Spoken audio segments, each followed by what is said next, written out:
Welcome to Fans of the Forge. I'm Chris. To my left we have... You have Sean. To my right we have... Teresa. And calling in via Skype we have Michael Allenson, a.k.a. Knife or Death Season 1 Grand Champion. How's it going, man? Hey, guys. Going really well. Thanks for having me. Well, thank you for getting back to us via Instagram there and setting this up. We're glad we could get this together. We are pretty excited about Knife or Death. We've been following it since Season 1. Teresa was gung-ho in Season 1. And I watched all of them for the most part as well. And we caught the finale and everything with you. And so now we're excited that Season 2 has finally started. And they've changed it up a little bit and are going a different route with how they approach it. And it seems to be working well so far. At least we think so. I didn't see last night's episode yet. Yeah, I fell asleep real early last night. So what we'll do here is first we'll start off with your appearance on Forged in Fire, because you are a Forged in Fire alumni as well as being on Knife or Death. You are on Season 3, Episode 3, The Butterfly Swords. Yep.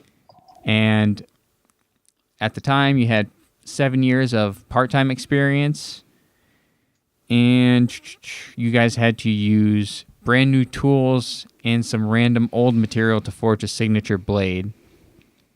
Correct. So what's going through your head when you first see what you have to use to make your blade? Well, my first thought was, okay, this won't be too hard. They open, pull the cover off. There's a big pile of tools there. I'm like, all right, I can use maybe a piece of this, a piece of that. Oh, hey, the eye of the axe will be really good to just forge weld stuff into. And then Will grabs the giant trash bin and dumps all the steel on. And I think all of us had the same reaction, which was what the... And he seemed to enjoy himself greatly throwing that trash can down there. So that was when it became a moment of, okay, now what do I do? And they let us pick and choose, and we tried to hope for the best. Right. So you had mentioned that if you had won the episode, your goal at the time was you were planning on making a full suit of armor. Yep. Did you end up making a full suit of armor after the fact? Well, I'm halfway done. Does that count? Cool. Better than nothing.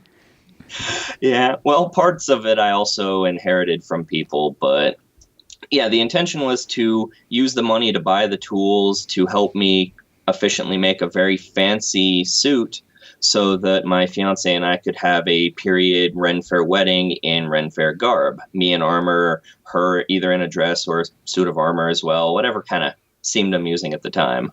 Well, that's a pretty good idea. That's pretty neat. Sean, take notes. Oh, all right. Sean's getting married sometime soon. I don't know if I'll do a suit of armor. It'll be memorable, but expensive. Oh, yeah. Well, maybe I'll just borrow yours. As long as you meet my dimensions, go for it. Okay, all right.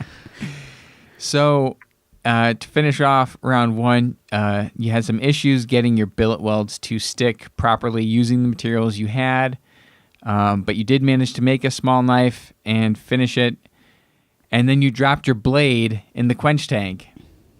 Oh, yeah. That was a heartbreaking and kind of terrifying moment. So I quenched it once, actually, and it came out, and I was like, well, it's got a little wobblies to it. I'm not happy with this, so I put it back into the forge, straightened it up real quick, heated it up, and, we're down to the wire at this point. It goes in, and the barrel bursts into flames. They have it sitting right in front of the forge. It's already hot. And you add hot metal to it, and boom, mushroom cloud of fire. As I'm holding metal and leaning back as far as I can, it got too hot. My arm caught fire, and my hand opened, and in goes the knife. Oof. Oh, wow. It's a little scarier than they made it seem, I think. But yeah, what they didn't show was me immediately after. I'm taking both arms and I'm in the slack tub trying to cool them off because they're red from fingertips all the way up to my elbows. Wow. Oh, wow. Yeah. And they also didn't show me diving into the big quench tank in the back that everyone loves to dip their knives in to quench myself from heat stroke. But no, they didn't show that. But they did show something that we were very happy to see. It was one of the first episodes that at least we saw somebody use a magnet to get a blade out of a quench tank after they dropped it. I think it was the first time we saw it because we were like, what? That's a thing? They can do that? Why doesn't everybody do that? Well, I had to kind of poach the magnet from in the shop. I didn't have one on hand, so it was whatever was in shop and one of their bars of mild steel in the back corner, and, slap them together, stick it in the bucket and stir around like a witch's brew, hoping I grab the knife and pull it out. And it actually took, I think, 2 or 3 attempts that they didn't show, because all I know is it fell in somewhere and it's viscous oil. You can't see through it. Mm-hmm. So Right. I think I pulled somebody else's knife out that might have lost it in the previous episode. It was knife shaped. And in the end, when it got to judging, your blade measured 8.5 inches, which was below the specs given. And unfortunately, from there, you then had to leave the forge. Yep. So that was your first taste of the Forge and Fire franchise right there. And but then you moved on and you came back for Knife or Death season 1, and you were in episode 3. Teresa, do you want to run down kind of some of episode 3 here? Sure. With it? All right. So you had an oak shot longsword. Is that what you used? It's an oak shot is a typology, and it covers a broad range. He's a guy who classified longswords back in the day. They cut out the full detail because they sort of rambled on like a nerd with Travis for a while, as I'm wont to do. But yeah, it's a longsword of the oak shot typology. It's an 18B. How heavy was that? Whole sword's just over 3 pounds. Okay. 3 pounds. See, okay, because it looks like it would be more than that to me. So that's actually interesting. It's always kind of hard to judge just by looking at something. Yeah. Did you know any of the other people, the competitors, beforehand? No, I didn't know anybody beforehand, but fortunately I've made good friendships with most of the people since then. We all have our little first 40 club where we kind of hang out. We meet up when we go to Blade Show, whoever's there. This time they invaded my booth, but last time we invaded Travis's booth in Atlanta. Nice. Yeah, what was the hardest part of the knife fight? Well, besides almost psyching myself out, I was most worried and I think had the most trouble on the ice block. I mean, you're basically hitting frozen concrete at that point. It's just as hard and resilient. I was worried the blade was going to chip or bend or something happen, so I'm trying to chip at it and then I'm going to really hit at it, and maybe I'll, I'm constantly readjusting and trying to do something different. And then what about Dead Run? What was the toughest part of Dead Run? That'd be a toss-up between Strike Zone with the swinging bottles, because you get one shot, and even being an inch off, the water will flash off and totally miss putting that candle out, even if you were in the right spot and cut it. Mm-hmm. And I don't remember the name of the watermelon drop, but that one was pretty tough because you get a 2 or 3 count, and it flashes to say it's going to drop. It drops, and then the next one starts. There is no waiting. It keeps going, and if you miss it, it's a penalty. You missed it. Oh, okay. I kind of wondered how that worked, because I had originally envisioned that it seemed almost like you were running up to it and maybe triggering it to go off at a certain point, rather than it's just like being timed from once the first one comes down. But that makes more sense to make it fair for everybody to go through it. Super fast because they're much quicker, like Jason, and me, I'd be much slower, the longsword. So you had incurred 1 penalty on the stick and move with the bucket, wasn't releasing enough. And then when you got to, what's the last one called? Lifeline. Is it Lifeline? Okay. So did you know that the fish was eliminating so many people when you went to do that? I had zero idea it was a problem for anybody until I saw it air. But I did hear, because Goldberg is extremely loud when he's sighted. I cut it, and I just hear him shouting, "Ice through the fish!" cool. He's excited. It was fun. And then I watched the first season. I'm like, nobody can cut this. What is going on? So you made it to dead run. There were 3 penalties, 1 on extinguisher, 1 on free fall. Wait, what's this note? But damn, 1 fruit and you didn't even miss it. Oh, that was my comment. So I said, damn, you missed 1 fruit on free fall and you didn't even miss it. You did cut it. It just didn't cut to the red. Yeah, you were supposed to go all the way through the rind into the actual red watermelon. And I thought I was fine because I felt it hit. I heard the watermelon splat and explode on my back as I'm moving on. And then the episode airs and they're like, yeah, he's got a penalty. No! Spectacular run, finishing with a time of 2 minutes and 51 seconds. Congratulations. So then that brought you to the Grand Championship finale, episode 6 of Knife or Death season 1. Sean, you gonna run through that for us here? So I have very little notes on this one because I'm gonna say it right now. You fucking kicked ass, man. So like you left me with very little notes to write because you just tore through these courses. yes, the first note is kicks ass. So 0 Always a penalties. The course was slightly updated, right? And did the additions to the course kind of make you any nervous or give you any trouble? It didn't give me any more trouble than the initial challenges. I mean, they basically doubled up 3/4, half of them or so. But I was nervous because I knew, well, the ice block is a big problem already. Well, now it's twice as much you've got to break through. So I'm like, well, hopefully the sword holds up. Hopefully I hold up. And I almost didn't, but it did. And for Dead Run, you had 0 penalties, and you won by just 7 seconds.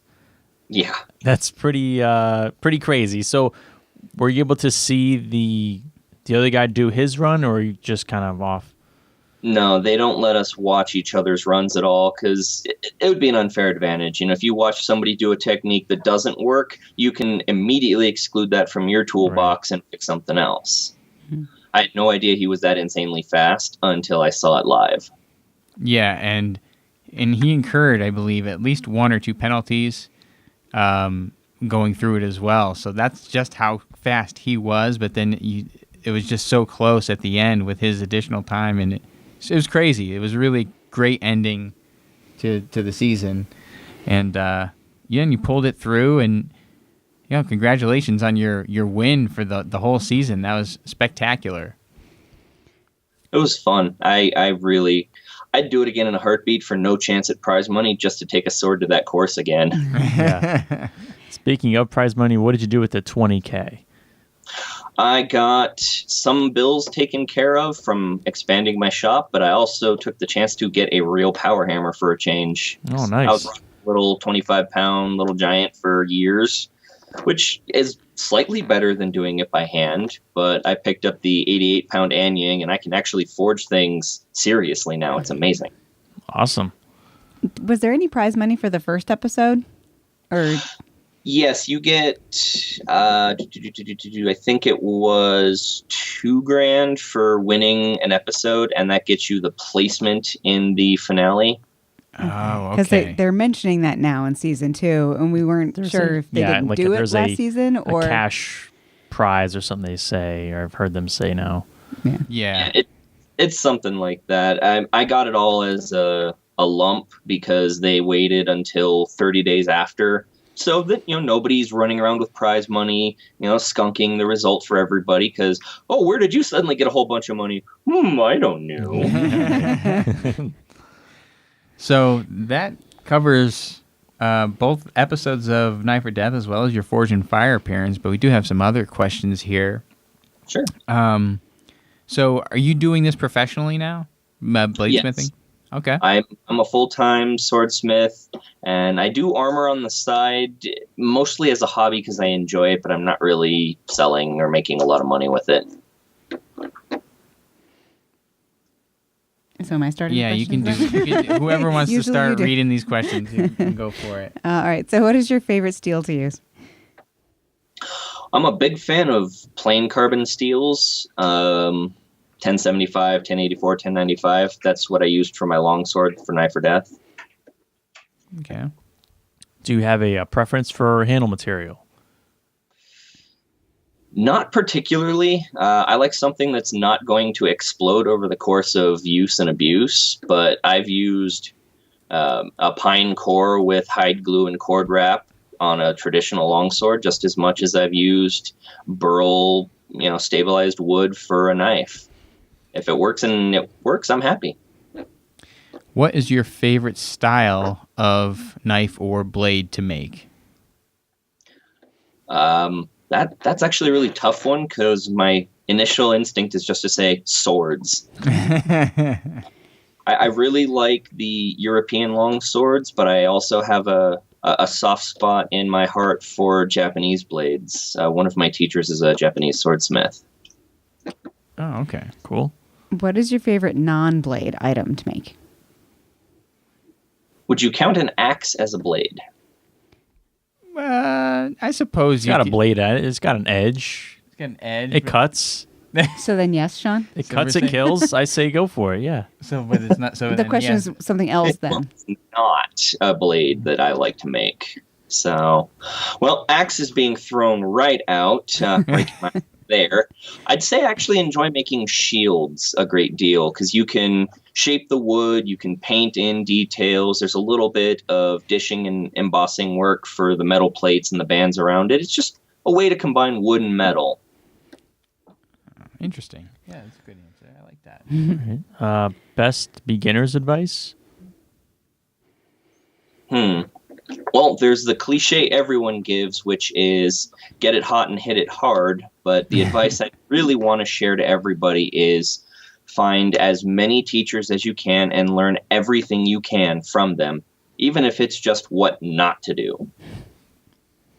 Yes, that is good advice. We've heard that one. Yeah. And we've been trying to take our that advice to heart because we are aspiring to maybe be bladesmiths at some point.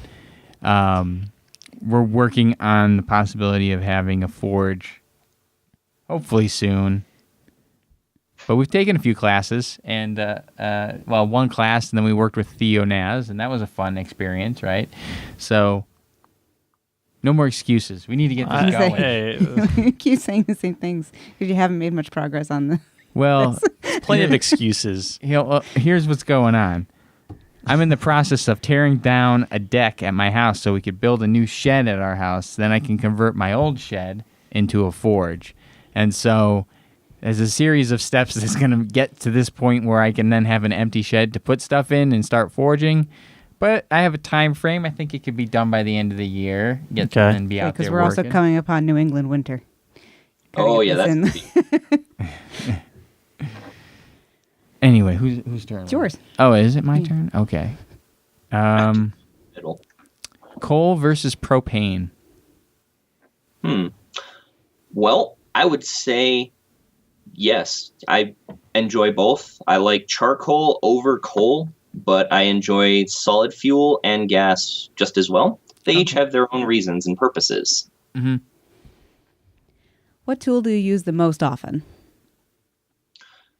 Besides the power hammer, it's probably the hand hammer. It's used in shaping as well as straightening, and sometimes it's even just a weight to hold something down while you need to move around and grab another tool. Aside from armor, stainless or no stainless? I'm not a big fan of stainless personally. I know they've got some really good alloys, and there are some excellent makers doing stainless Damascus and knives out of these stainless alloys, but that's not my cup of tea. I prefer plain carbon steel, and if I can get a hold of it, good old-fashioned bloomery steel. Okay. Do you do any Damascus patterns yourself or any Damascus blades? I do quite a few. Now that I have a big power hammer, I can actually forge billets successfully for anything longer than about a 6-inch knife. Yep. I'm working on, believe I have 3 blades welded up in various stages of pattern manipulation right now. So then leading from there, do you have a favorite Damascus pattern?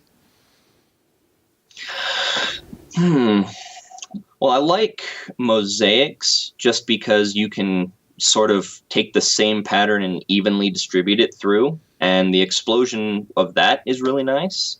Otherwise, I like feather in knives. It just looks very organic and just, I can't even describe it. I love it. It's beautiful, it's organic, and it just flows. Yeah, with a good knife shape, with the way the feather kind of, what's the word that I'm thinking of? Fans out a little bit as it goes up the knife. They look really neat. I've seen a lot of cool feather patterns. Anyway, who's next? Me. How was Blade West? It was good. I had a lot of fun, and it recharged my batteries. Plus, people really seemed to enjoy coming to the booth and taking photos. We had a plate, gauntlet, and helmet, and then my sword from Knife or Death. So there are dozens of photos of people with a sword and a gauntlet, and they're just grinning ear to ear. That would be you. It was really fun to talk to people and educate them about that. And do you take part in any blade sports at all? I don't. I want to, especially after doing, season 1 with a whole bunch of blade sports competitors. I'm working with my runner-up from my first episode, James, and trying to get a blade sports school set up out here in Arizona. So we'll see if that kind of pans out. But now that it's winter, I think it's going to be a few months before we get that rolling. Yeah. We went to the grudge match down in Pigeon Forge a couple weeks ago, and they had blade sports competition going on while we were there, and got to see some of the big names, I guess, like Big Chris and Joe Smith and a few of those other guys and ladies that competed, and it was really something to see in person. That was the first time we saw anything like that in person, so it got me like thinking and deciding, I think I need to try that out too. Makes you want to start swinging something. Oh, it totally does. Yeah. You guys got any other questions? I don't think so. You good? No. Oh, okay. Good. That's all the questions that we got, man. Do you have anything else you wanted to talk about while we got you? Well, I don't know. Nothing pops to mind. Although you mentioned, you went out to the grudge match. I was supposed to go. I had to back out. So if I could live a little vicariously through you for a minute, how was it? It was hot. It was very hot. I mean, he lives in Arizona, so You'd be all right there, I think. Yeah, 120 in the shade is not an exaggeration down in the valley. Yeah. It was a lot of fun, and they had the stage set up with all the guys taking turns going up and competing against each other to make either like a blacksmith's knife or bottle openers. And then, there was a good crowd of people kind of flowing through for the days that we saw. But I would say we were as busy as most of the bladesmiths because we were tracking people down for interviews and stuff. We spent the whole weekend pulling people aside over to our booth or going to their booth and asking them questions. But we did get, we got to watch the blade sports competitions, which were awesome to see live, like I mentioned. And the competitions themselves was great. And just hanging out with all those guys, which, we had talked to a few of them prior, but getting to actually meet these guys and see them do some work. Like after dinner one night, we actually went to dinner with Josh Weston and Scott Thomas one evening. And then we walked back across the street and Scott started his forge up and was forging into the wee hours of the night. Yeah. And it was interesting just to hang out and watch these guys work and everybody kind of shooting the shit while he's working on a knife at 10 o'clock at night. And then that's all he did the next day. And he was all, he does everything by hand, so he had no power tools there. Power tools at all. And on his way out to the grudge match. I was driving home and we met up in Illinois at a mutual friend's house, and he had all of his stuff in the back of the truck and he's like, yeah, I've got my entire smithy with me. And sure enough, grinding wheel, forge, hammers, handles. It's like, wow, I wish I could collapse mine that well. Yeah, it was pretty cool to watch him do everything, by hand like that. And everyone's just hanging out, having a good time, and it's really cool setup out there. Yeah, Robbie Bowman has a really nice place, Iron Mountain Metalcraft, so it was cool to get to check that out, and it was a fun weekend, and Robbie invited us to come back down next year, so we're going to have to fit that into the schedule, and maybe we'll see you there next year. I hope so. We'll stop by Dollywood. Oh, yeah. We gotta didn't make get a time. chance to see Dollywood or do the $10 helicopter rides or any of that good stuff. Got a budget time for playing a little bit of tourist, for sure. Well, that's it for the interview. So we just want to say thanks again for coming on with us and chatting about your appearances on all the Forge and Fire related franchises going on. And again, congratulations on that win for season 1. Thanks again. Yeah, everybody should follow you. Your Allenson Armory, I believe, on Instagram. Oh, yeah. I tried to be real simple. I'm Allenson Armory, Facebook, Instagram, Twitter, wherever somebody tells me I need to go and promote myself. There you go. So if you follow him if you don't already, and check out his work. And yeah, thanks again, man. We'll catch you soon. Thanks for having me. Appreciate it. It was fun. Bye.